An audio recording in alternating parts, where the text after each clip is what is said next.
समुद्र की गहराइयों में चमकती सतह के नीचे एक जलपरी रहती थी जिसका नाम नेरीना था।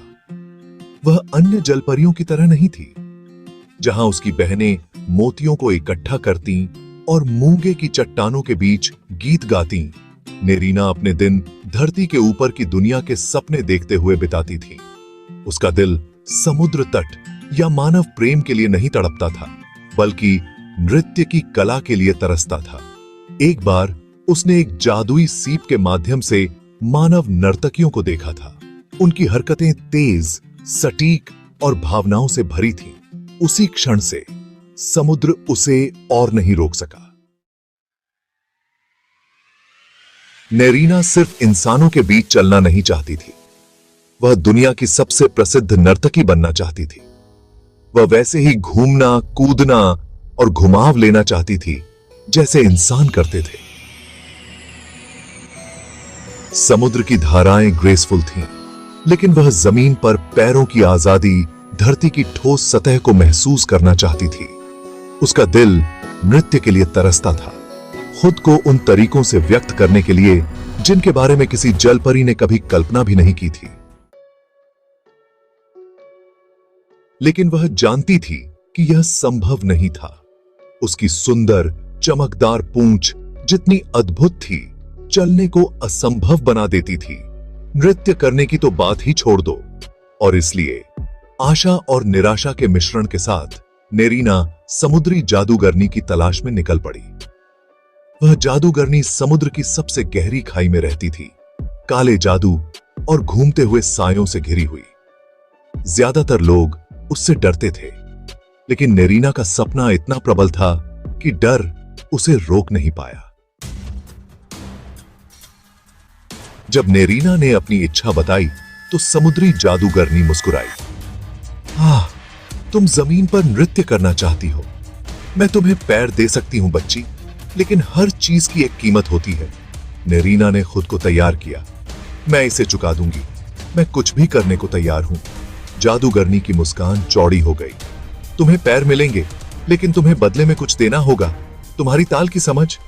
तुम्हारे पास नृत्य करने के लिए पैर होंगे, लेकिन तुम संगीत को वैसे महसूस नहीं कर पाओगी, न ही उसे वैसे सुन पाओगी जैसे पहले सुनती थी। नेरीना का दिल डूब गया।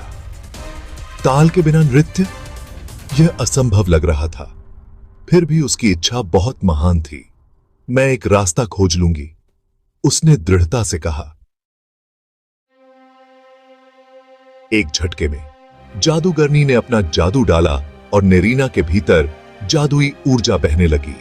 उसकी सुंदर पूंछ 2 पैरों में बदल गई, लंबे और सुडौल।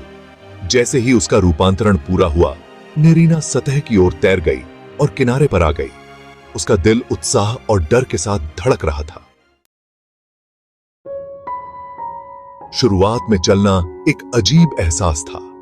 हर कदम बेढंगा था, हर हरकत अजीब, लेकिन उसने हार नहीं मानी। उसने दिन रात अभ्यास किया, उन नृत्यों को दोहराने की कोशिश की जो उसने अपनी सीप के माध्यम से देखे थे। लेकिन हर बार जब वह नृत्य करने की कोशिश करती तो कुछ गायब रहता। वह ताल को पकड़ नहीं पाती थी। उसका शरीर संगीत से कटा हुआ महसूस होता था। उसके पैर ताल से बाहर रहते। समुद्र में जो जलपरी आसानी से तैरती थी, वह जमीन पर लड़खड़ाती थी। अपनी निराशा के बावजूद नेरीना ने हार मानने से इनकार कर दिया। वह एक गांव से दूसरे गांव में घूमती रही, बाजारों और थिएटरों में नर्तकियों को देखती रही, सीखने की कोशिश करती रही। लेकिन चाहे उसने कितनी भी कोशिश की, वह ताल को समझ नहीं पाई। उसे ऐसा लगता था जैसे उसका एक हिस्सा खो गया हो। एक शाम, एक निराशाजनक दिन के बाद, नेरीना खुद को एक शांत झील के किनारे पाती है।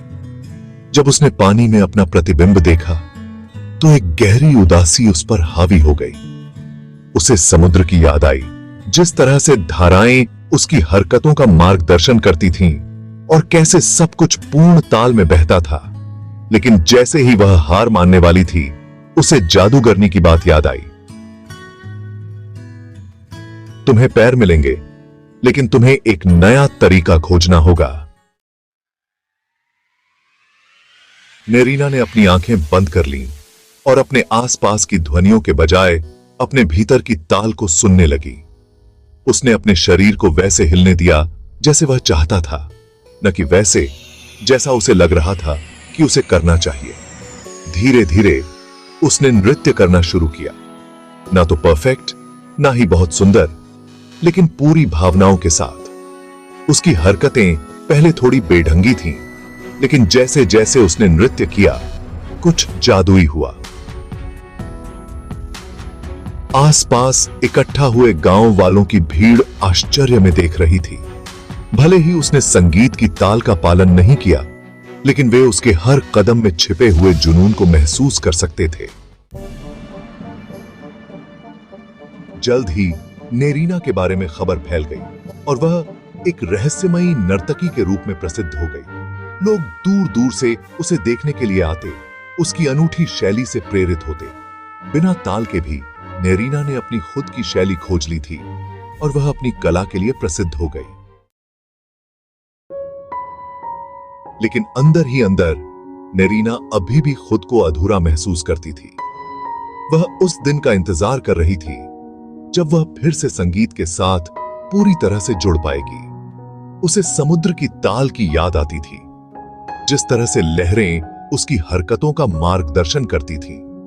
वह आश्चर्य करती थी कि क्या वह कभी फिर से उस ताल को महसूस कर पाएगी।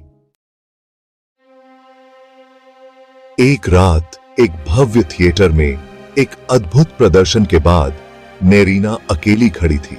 समुद्र के ऊपर वाली बालकनी पर ठंडी हवा में नमकीन पानी की खुशबू थी और किनारे से टकराती लहरों की आवाज उसके कानों तक पहुंच रही थी। उसने अपनी आंखें बंद कर लीं और पहली बार जब से उसने समुद्र छोड़ा था, उसने कुछ महसूस किया।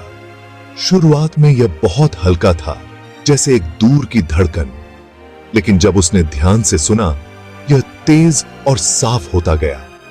नेरीना की सांसें थम गईं। वह उसकी खोई हुई ताल थी, वह ताल जो उसने समुद्री जादूगरनी के साथ सौदा करते समय खो दी थी। धीरे धीरे उसने अपनी चाल शुरू की। उसके पैर, जो अक्सर अजीब और बेढंगे होते थे, अब लहरों के साथ पूरी तरह तालमेल में चल रहे थे। उसका शरीर लयबद्ध ढंग से हिल रहा था, जैसे वह प्राचीन और नई दोनों तरह की लय का अनुसरण कर रही हो। एक ऐसी लय जो उसे धरती और समुद्र दोनों से जोड़ रही थी।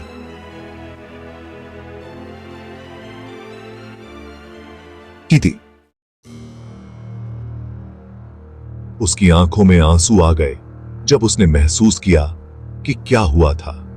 उसकी ताल की समझ लौट आई थी, लेकिन यह पहले जैसी नहीं थी। यह और भी गहरी और समृद्ध थी, एक ऐसी ताल जो उसे धरती और समुद्र की लहरों से जोड़ती थी। नेरीना ने तारों के नीचे नृत्य किया। उसके दिल में खुशी भरी हुई थी। आखिरकार उसने समुद्र और भूमि के बीच संतुलन पा लिया था। अगली सुबह जब सूरज क्षितिज के ऊपर उगा, नेरीना समुद्र की ओर बढ़ी।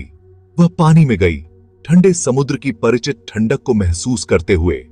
उसकी खुशी तब बढ़ गई जब उसने देखा कि उसके पैर फिर से उसकी सुंदर मछली की पूंछ में बदल गए।